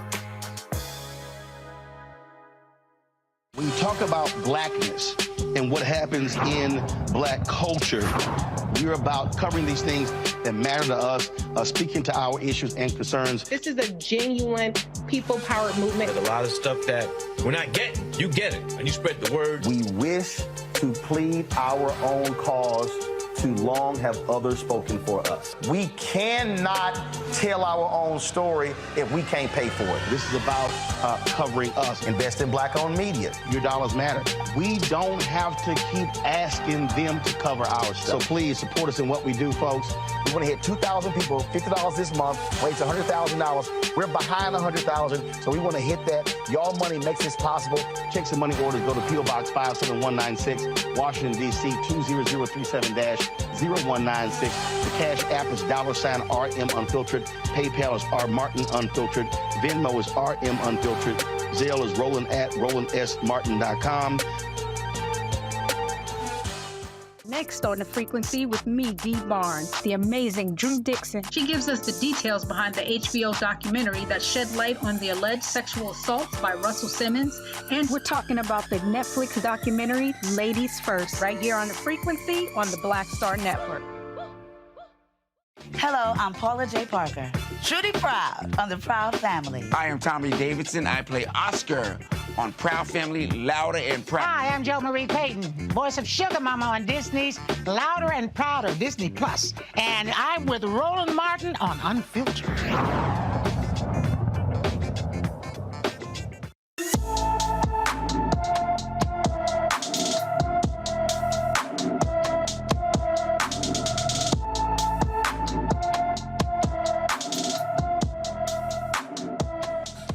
Folks, Philadelphia Police Department needs our help locating Deshaun Williams, who's been missing since September 24th. The 11-year-old is 4 feet 11 inches tall, weighs 96 pounds, with black hair and brown eyes. Deshaun was last seen wearing a red and black hooded sweatshirt and blue jeans with rips on the front. Anyone with information on Deshaun Williams is asked to call Philadelphia's Northwest Detective Division, 215-686-3353, 215-686-3353. The Black Texas high school student who continues to get suspended because of his lock hairstyle is filing a lawsuit. According to Barbers Hill Independent School District officials, Daryl George's hairstyle violates the dress and grooming code. The George family filed a formal complaint with the Texas Education Agency alleging Daryl was being harassed and mistreated by school district officials over his hair and that his in-school suspension violated the Crown Act, which took effect September 1st. The code states that male students' hair will not extend at any time below the eyebrows or their ear lobes. All right, folks, the next story here, another interesting story here, and that is, first of all, free COVID tests, first of all, starting today. The Biden administration has put this back on track, these free COVID tests. They're available online at covidtest.gov, covidtests.gov. It's part of a relaunch program to provide free home tests. The program was suspended in May after the end of the public health emergency to preserve the U.S. stockpile. The return of the free test comes as COVID-19 hospitalizations have more than tripled what they were just 2 months ago. Vice President Kamala Harris continues her Fight for Our Freedoms college tour. On Tuesday, she's going to be, Tuesday she's going to be at Morehouse College in Atlanta and in Miami on Thursday at Florida International University for moderated conversations about reproductive freedom, gun safety, climate change, and voting rights. According to the White House, the goal is to energize young voters on critical issues that disproportionately impact them directly. Harris is already stopped by Hampton and North Carolina A&T universities. All right, folks, speaking of Vice President Kamala Harris, on Saturday night, she spoke to the Congressional Black Caucus Foundation, ALC, at the Phoenix Awards Gala. And here is some of what she had to say. The CBC has always been a conscience of our country, a truth teller. Truths about where we have been and where we must go. Tonight, let us continue to speak truth. Across America, there is a full-on attack on many of the hard-fought, hard-won freedoms that the CBC has achieved. The freedom to vote, to teach America's full history, to address inequity and diversity, to love who you love, to access education, health care, and economic opportunity, and the freedom of a woman to make decisions about her own body.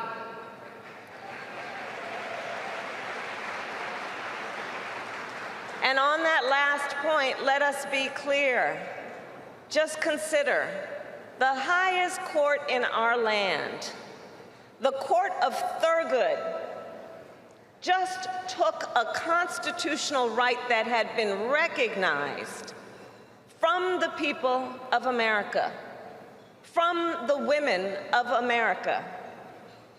And as a result, in state after state across our country, extremist so-called leaders passed laws to criminalize doctors and punish women. many with no exception even for rape or incest.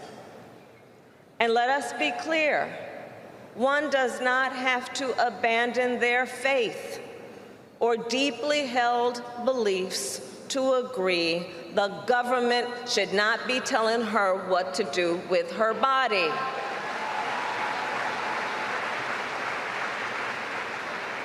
And so many of us decided before the midterms to take it to the streets, to energize, to organize and mobilize. And let us remember all those pundits who predicted a red wave. Well, that didn't happen.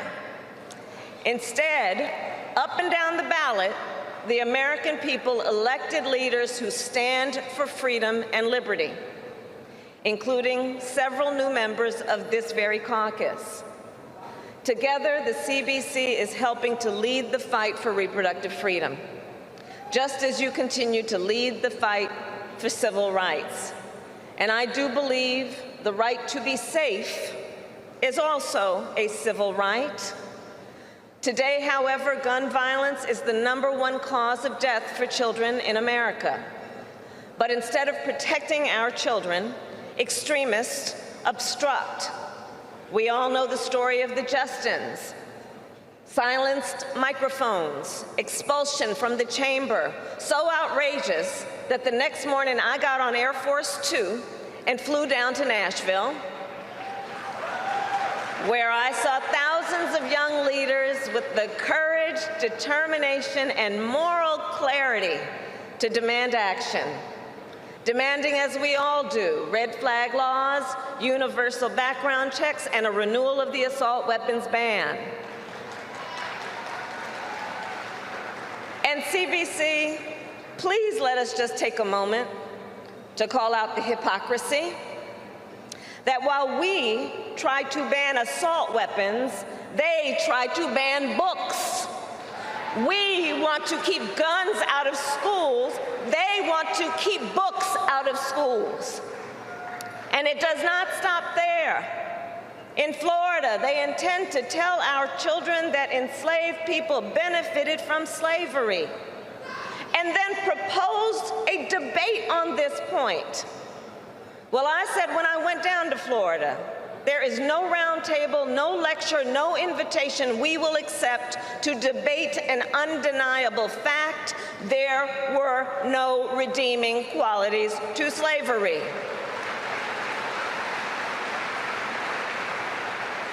I have also been on a national college tour to convene our best and brightest on the importance of defending our hard-fought freedoms. And with great joy, I can report back, these young leaders are in the fight because they know it does not have to be this way. They know when Congress passes a bill to put back in place the protections of Roe v. Wade, that our president, Joe Biden, will sign it. When Congress renews the assault weapons ban, President Joe Biden will sign it. And when you pass the John Lewis Voting Rights Advancement Act and the Freedom to Vote Act, Joe Biden will sign them.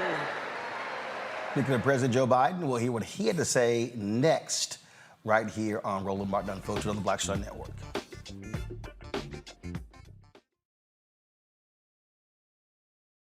Next on The Frequency with me, Dee Barnes, the amazing Drew Dixon. She gives us the details behind the HBO documentary that shed light on the alleged sexual assaults by Russell Simmons.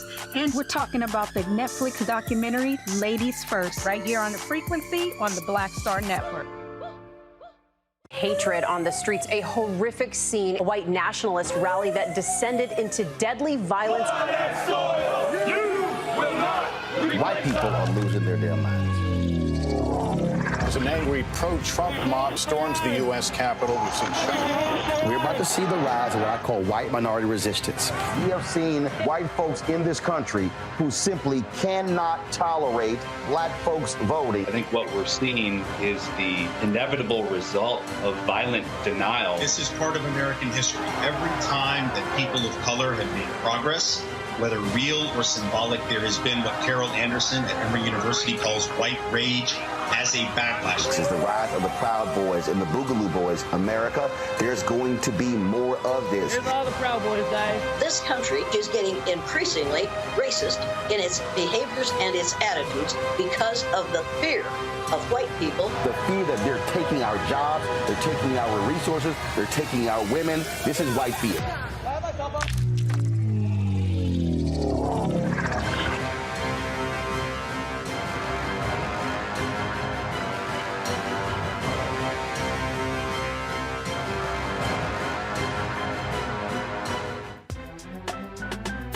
I'm Faraji Muhammad, live from LA.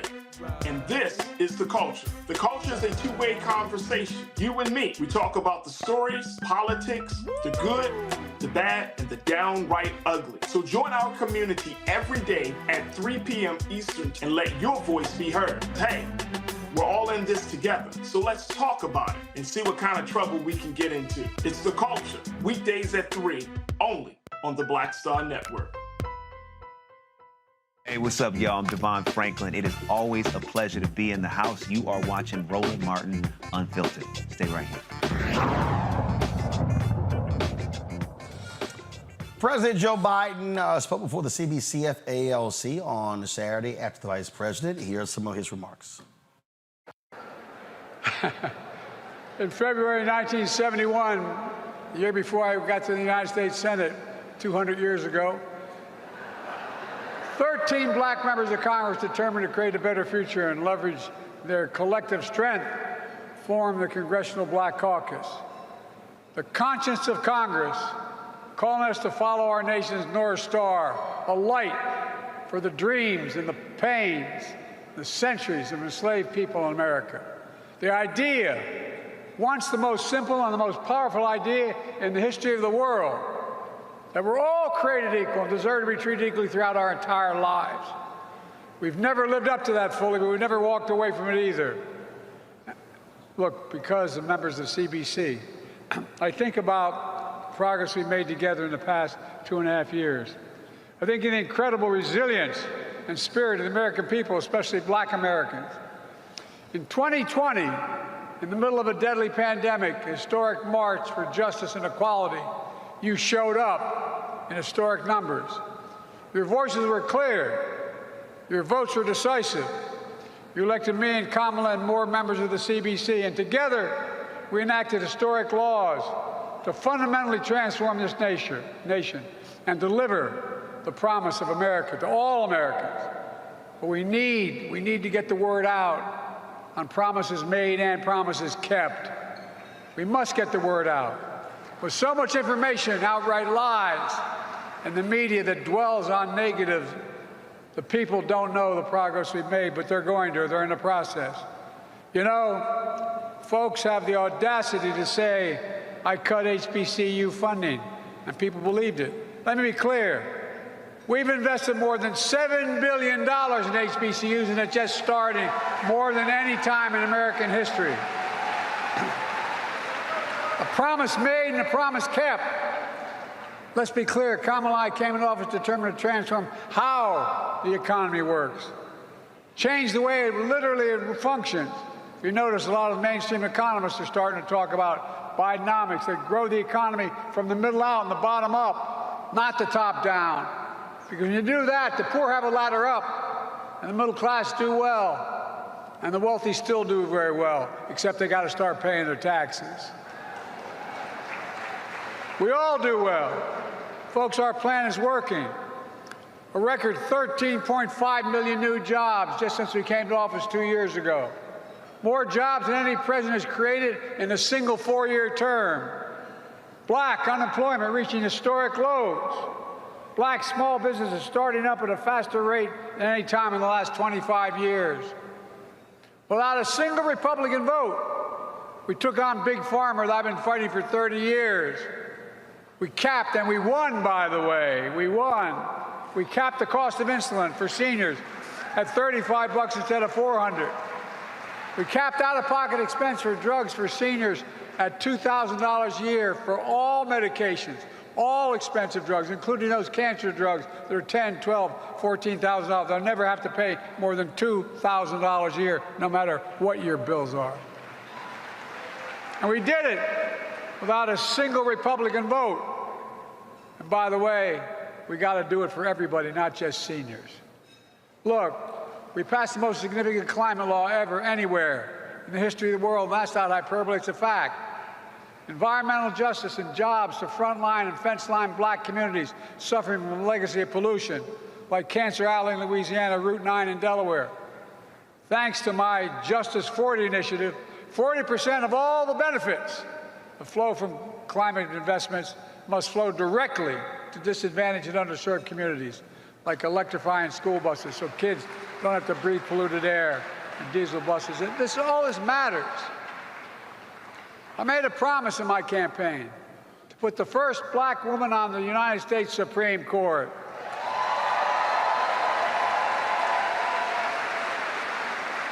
And I meant it, and we did it. And with the support of the CBC, Ketanji Brown Jackson's on the bench, and she's the brightest of anybody on that bench.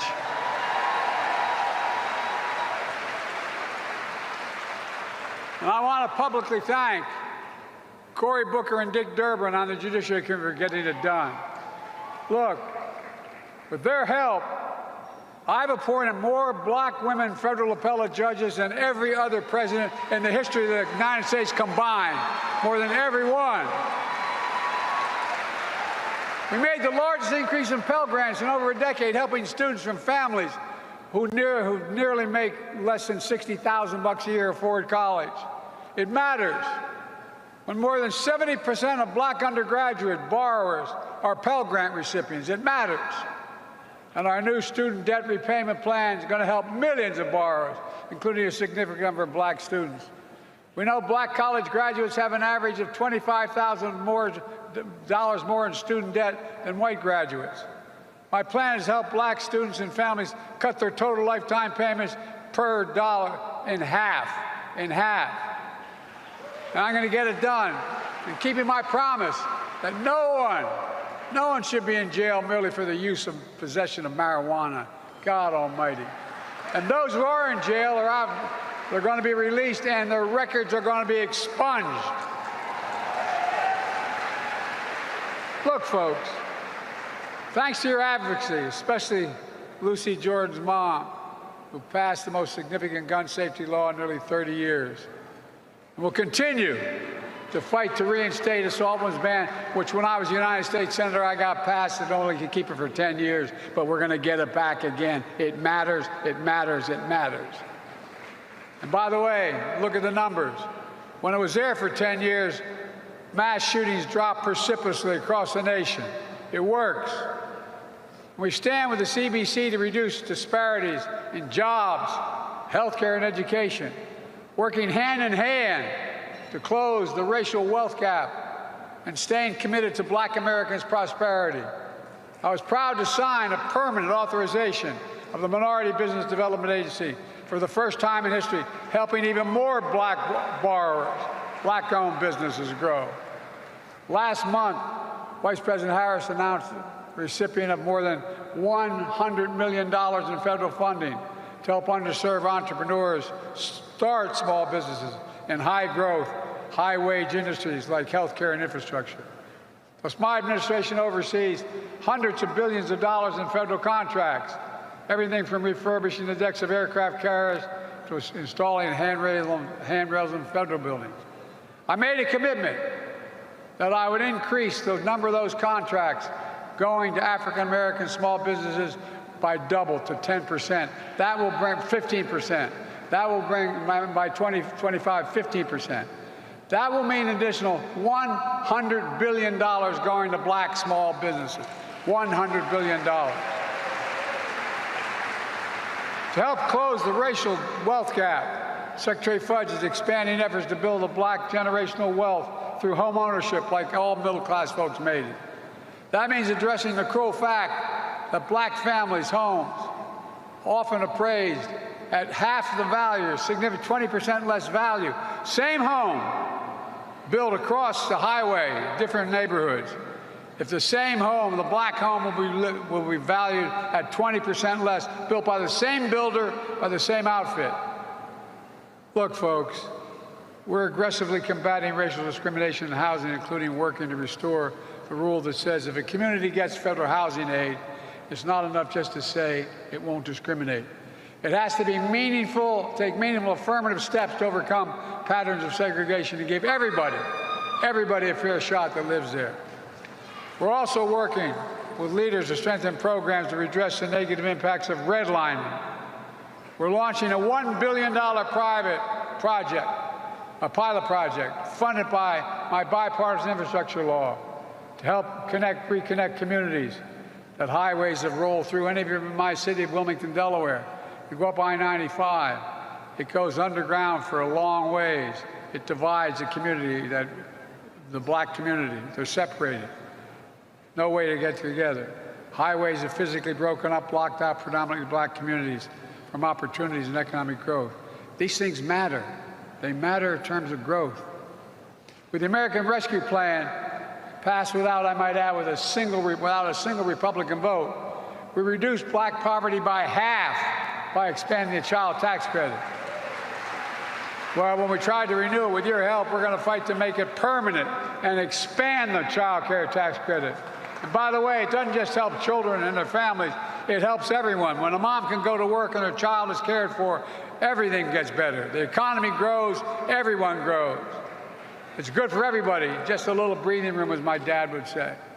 Look, and while we're at it, we're building new roads and bridges, high-speed internet, affordable internet for every American, replacing every lead pipe in America in as many as 10 million homes, 400,000 schools and child care centers, so everyone can turn on a faucet and be sure they're drinking clean water and not damaging their brains.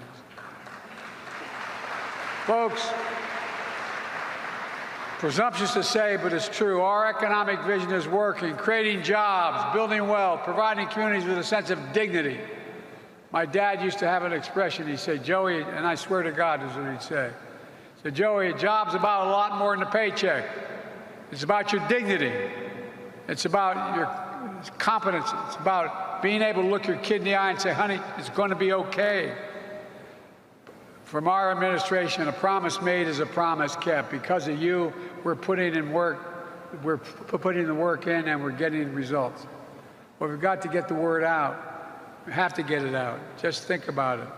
There are those in Congress who are sowing so much division, they're willing to shut down the government. You know it better than anybody. Just a few months ago, after long negotiations between myself and the new speaker, we agreed to spending levels the government will fund essential domestic and national security priorities, while still cutting the deficit by $1 trillion over the next decade. Now, a small group of extreme Republicans don't want to live up to the deal. So now everyone in America could be forced to pay the price. Let's be clear. If the government shuts down, that means members of Congress, members of the U.S. military are going to have to continue to work and not get paid. A government shutdown could impact everything from food safety to cancer research to Head Start programs for children. Funding the government is one of those basic responsibilities of Congress. And it's time for Republicans to start doing the job America elected them to do. All right, folks, going to a break. We come back. Makongo and Julian will share their thoughts on what both had to say and what they need to do to convince black voters that they are the best option in 2024. You're watching Roland Martin Unfiltered right here on the Black Star Network.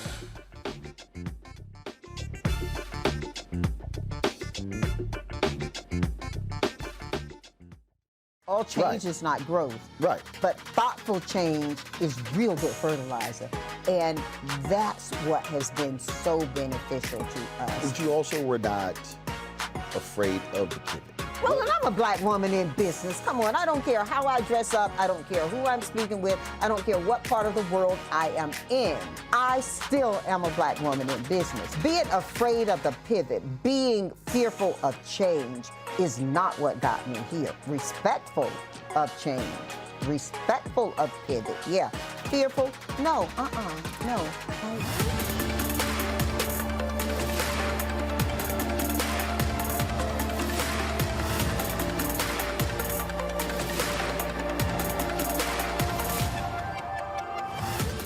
On a next, A Balanced Life with me, Dr. Jackie. Staying balanced is tough enough with the normal day-to-day stuff going on. But what happens when we get the unexpected? It may come crashing down through a bad diagnosis for either you or a loved one. My son, he actually was diagnosed with non-Hodgkin's lymphoma, and it came out of a very challenging time in my life. I had a lot going on with starting a new business. How to cope and even stay balanced when even the walls are crashing in. That's on the next A Balanced Life with me, Dr. Jackie, here at Black Star Network. Next on the Black Table with me, Greg Carr. Democracy in the United States is under siege. On this list of bad actors, it's easy to point out the Donald Trumps, the Marjorie Taylor Greens, or even the United States Supreme Court as the primary villains. But as David Pepper, author, scholar, and former politician himself says, there's another factor that trumps them all and resides much closer to many of our homes. His book is Laboratories of Autocracy, a wake-up call from behind the lines. So these state houses get hijacked by the far right, then they gerrymander, they suppress the opposition, and that allows them to legislate in a way that doesn't reflect the people of that state. David Pepper joins us on the next Black Table, here on the Black Star Network. Bruce Smith, creator and executive producer of The Proud Family, Louder and Prouder, and you're watching Roland Martin Unfiltered.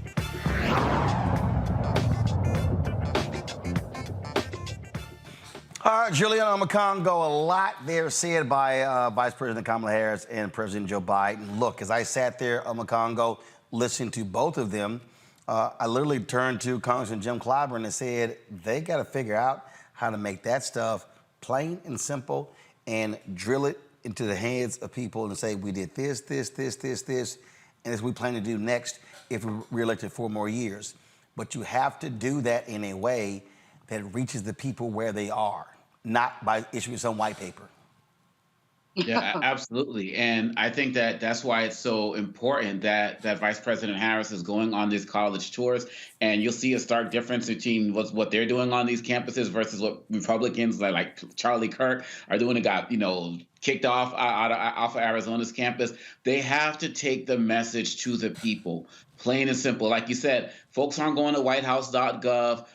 Folks aren't really following them on social media. They got to go to the people. And when VP Harris is going to these events, there are lines around the corner, the excitement is there. She can gen up excitement in ways that she hasn't really been allowed to do. And you've been talking about this on many times on your show. She needs to be able to get out there and do her thing. And whether it's something like the hip hop party, whether it's something like or leading this department on gun violence prevention and the like, I believe that she is the key. It's great to hear, Biden speak about these things and specifically talk about the Black agenda, but I really believe that she is going to be the key to making sure that his base, his number one base, which is Black people, stay in tune and stay in touch with the White House and ultimately vote for them. Look, the Republicans have made it clear. They're going for the extremists. They're going for the people who are the most hardcore, even though that base is not expanding. This whole show tonight, or half the show tonight, we've talked about what they're doing with the courts, with the justices. They are doubling down on trying to grab power. And so what should the Democrats do? They should be returning to their number one and number two base,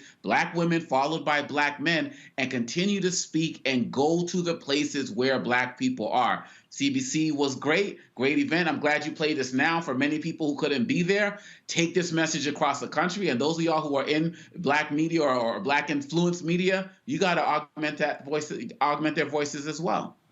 Julianne? I agree with Omakongo. I think that they've got to get out there. Think that it was great to sit there with CBC. I was there. I wish you had played the part where Biden said, I got your back, I got your back, I got your back. And I'm thinking, really, dude? Where are my reparations? I mean, he could do a lot. He could do a lot. I know that a lot of people think reparations are controversial, but the fact is that Sheila Jackson Lee met with him on Friday last, and she is on fire to make sure that he sets up a commission. Others will not like it, but as Obakongo said, we are his base. You cannot run away from your base. I got a piece of data that said that, 25% of Black men aged 18 to 39 and 20% of Black women aged 18 to 39 are seriously considering voting for Donald Trump. That's where's data from? There's a young brother who's a new pollster. I don't have his name with me right here, but I ran into him at March on Washington, and he shared the data. I'll find the actual source for you. But he, I was stunned. And I was telling Siobhan Bradley at NCNW, I said, what are these young sisters thinking? But the bottom line here is that they have not made a compelling case for young people. They haven't made a compelling case for young Black people, and they have to. We need every vote out there. We don't need people saying, I'm staying home because I'm not turned on. You don't have to be turned on. But quite frankly, some of these young people require some ignition. They need to be ignited. And the college tour, I think, is great. I think that the college tour is fantastic. Biden going to Detroit for UAW is fantastic. We've got to get to more working class people. And it's really important. I mean, like you said, Roland, white papers are, well, what do y'all say? White papers ain't gonna get it. People have to be able to hear and see. They got to do more advertising, more tweeting, whatever, the social media stuff. That both of those speeches should be on social media, Instagram, something like that. And that part, I got your back, that really needs to be on there. I think it will really be important. They've got everything. I mean, inflation is up, but it's not up as much as it was last year. Inflation is up. Gas prices are up. Food prices are up. There's some negatives. 8 o'clock. There's some negatives, but there are lots of positives, and they have not maximized them at all. All right, folks, that's some quick breaking news here. The special master in the case out of Alabama, the redistricting case, has released his report. That report was due today, laying out how the lines are going to be withdrawn. Go to my iPad. And so it's a 44-page document, and it lays out here the recommendations from the special master, the background of this particular report, all the legal maneuvers that actually took place, the Supreme Court ruling on this as well, and what needs actually to happen.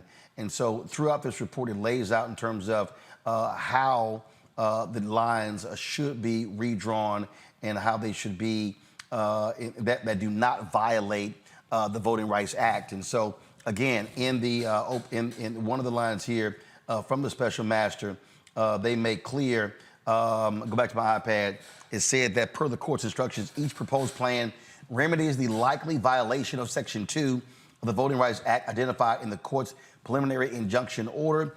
Each proposed plan also complies with the U.S. Constitution and the voting rights, adheres to the one person, one vote requirement, and it goes on and on and on. We'll talk more in depth about this special master's report tomorrow right here on Roland Martin Unfiltered on the Black Star Network. Julianne Malveaux, we appreciate it. Obakongo being here, thanks a lot as well. Folks, don't forget, support us in what we do. Nobody else is doing the kind of news that we do.